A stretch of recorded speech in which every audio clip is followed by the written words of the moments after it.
suatu ketika dikenali sebagai syurga pembalakan. Manakan tidaknya, sejak tahun 60-an membawa ke 80-an, Balak berjaya menghasilkan pendapatan sekitar RM2 bilion setahun untuk Sabah. Kini Sabah lebih dikenali sebagai wilayah yang cukup kaya dengan sumber minyak dan gas asli.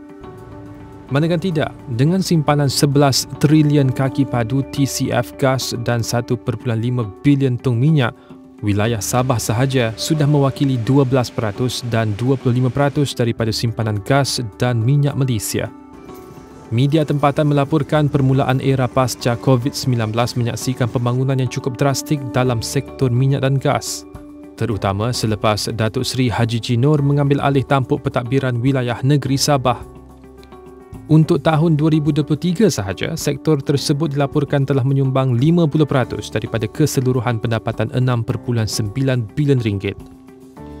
Di peringkat kerajaan negeri, Haji G telah menggariskan dasar yang menyokong penyertaan tempatan melalui institusi latihan yang berkesan. Sudah pasti, pembangunan sektor tersebut perlu bersandarkan bukan sahaja kepada misi dan visi yang menyeluruh, tetapi juga ekosistem dan sokongan termasuk penyediaan tenaga kerja pelbagai peringkat. Bagi menyahut cabaran tersebut, Datuk Willy Ng menubuhkan TAS Institute Oil and Gas, institusi latihan pertama yang berfokus pada industri minyak dan gas di Sabah.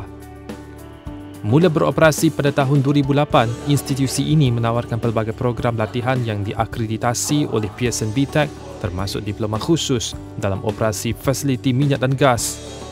TAS was established in 2008 with a main focus to help develop local human capital in the oil and gas industry.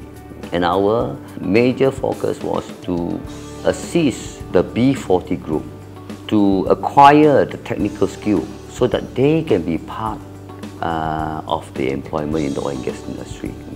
That was the very initial focus that we had.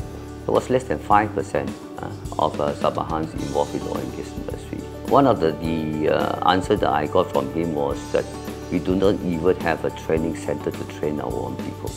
That actually inspired me to set up a training center to train our local Sabahans in the oil and gas industry. Media sebelum ini melaporkan industri minyak dan gas ONG Malaysia berdepan kekurangan tenaga kerja berkemahiran untuk keselamatan loji dan kecekapan operasi, terutama bagi penutupan dan penyelenggaraan loji. Petroleum Nasional Berhad Petronas sebelum ini mendedahkan pihaknya merancang penutupan dan penyelenggaraan kira-kira 50 loji dari 2025 hingga 2027. Itu sahaja memerlukan sekitar 25,000 tenaga kerja mahir menjelang suku kedua 2026 dan suku pertama 2027. Menurut rancangan Petronas, penutupan dan penyelenggaraan loji tersebut dijadualkan antara 2025 hingga 2027 di 5 kawasan utama iaitu Sabah, Sarawak, Kertih, Melaka dan Pengerang.